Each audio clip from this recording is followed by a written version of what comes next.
मर्यादा पुरुषोत्तम भगवान श्री राम की एक दिव्य छवि है जो मेरे, आपके और हर एक सनातनी के मन में बसती है।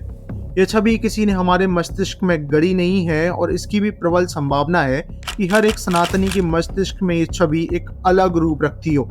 मगर यदि इन सभी छवियों में कुछ समानता है तो वो है एक आदर भाव की। हम सभी के लिए भगवान श्री राम हमारे आराध्य होने के साथ साथ हम सभी के आदर्श भी हैं। और रामायण केवल एक कहानी नहीं है जो पुरातन काल के किसी कवि के सृजनात्मक मस्तिष्क से निकली हो। ये हमारे स्वर्णिम इतिहास का एक हिस्सा है, एक वो हिस्सा जिसे एक पूरा गिरोह न जाने क्यों कपोत कल्पना सिद्ध करने में लगा हुआ है। पहले एक एआई द्वारा भगवान श्री राम का ये चित्र सामने आता है और अब आदि पुरुष मूवी के रूप में रामायण का एक ऐसा चित्रण जिसे लिखने में रामायण को पूरी तरह एक काल्पनिक कहानी के स्रोत की तरह उपयोग में लिया गया।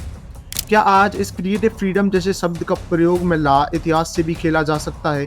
क्या इस शब्द का प्रयोग कर हमारे आदर्शों को काल्पनिक पात्र के रूप में दिखा पैसा छापा जा सकता है? क्या ये इतिहास का अनादर नहीं है? क्या ये हमारे पूजनीय और हमारे पूर्वजों का उपहास नहीं है? अब कुछ बुद्धिजीवियों का एक तर्क आता है कि भगवान श्री राम को या रामायण को होते किस नहीं देखा है, तो फिर किसी कलाकार के चित्रण को कैसे गलत या खराब बोला जा सकता है? अब पहले आलोकन में तो ये प्रश्न आपको लुभा सकता है और आप सोच में पड़ सकते हो कि हाँ, हमारे पास भी तो कई सारी रामायण है। जैसे वाल्मीकि के श्री राम का चित्रण कालिदास के श्री राम जैसा नहीं है, कालिदास के श्री राम का चित्रण कंब के श्री राम जैसा नहीं है, तो फिर इस मूवी में भी यदि चित्रण अलग हुआ तो क्या नया प्रसंग हो गया? मगर यहाँ समझने योग्य बात यह है कि जिन भी कवि या इतिहासकारों ने भगवान श्री राम का चित्रण किया और रामायण को लिखा, वे इतिहास के पठन पाठन के बाद एक पूजनीय और बड़े ही आदर भाव के साथ अपनी सृजनशीलता में डूबे हुए थे ताकि भगवान श्री राम की मर्यादित छवि को वो समझ पाए। वहीं इस मूवी के मेकर से मैं पूछना चाहता हूँ कि उन्होंने रिसर्च के लिए किस रामायण को प्रयोग में लिया था।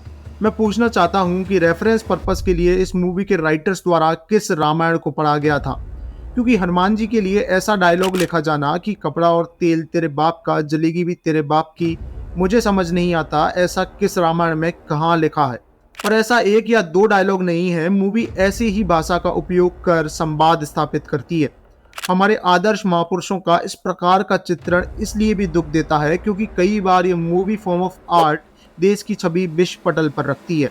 अब ऐसे में कोई इंसान जो रामायण के बारे में कोई जानकारी नहीं रखता, उसके लिए तो यही चित्रण एक छवि का निर्माण करेगी जो उसके मस्तिष्क में संग्रहित हो, उसकी बोली द्वारा दूसरे मस्तिष्कों तक पहुंचेगी। तो मैं आपसे जानना चाहूंगा कि क्या आप भी यही चाहोगे कि आपकी आगे आने वाली पीढ़ी के लिए मर्यादा पुरुषोत्तम भगवान श्री राम की छवि सिर्फ एक सुपर हीरो कॉमिक फिगर जैसी बनी रह जाए?